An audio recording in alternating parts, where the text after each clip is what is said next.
মমতা ব্যানার্জি নিজে এসেছিলেন শুভেন্দুকে নন্দীগ্রাম থেকে বিচ্ছিন্ন করার জন্য, আর নন্দীগ্রামের হিন্দুরা শুভেন্দুকে জিতিয়ে শুভেন্দুকে আরো তাদের কাছে রাখার ব্যবস্থা করে দিয়েছে।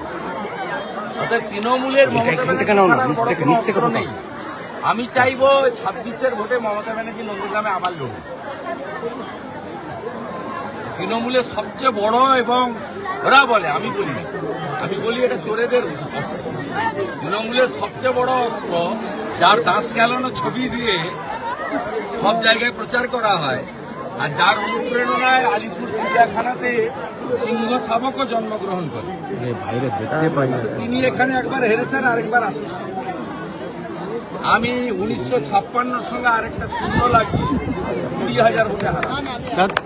দাদা তখন তো হিন্দুরা ছিল, এখন এখানে মুসলিম ছেলেরাও দাঁড়িয়ে আছে, সাবির দাঁড়িয়ে আছে, ইমদাদুল দাঁড়িয়ে আছে, আব্বাসকে মেরেছে। এখন দেবে, গরিব মুসলমানরাও দেবে ভালো করে।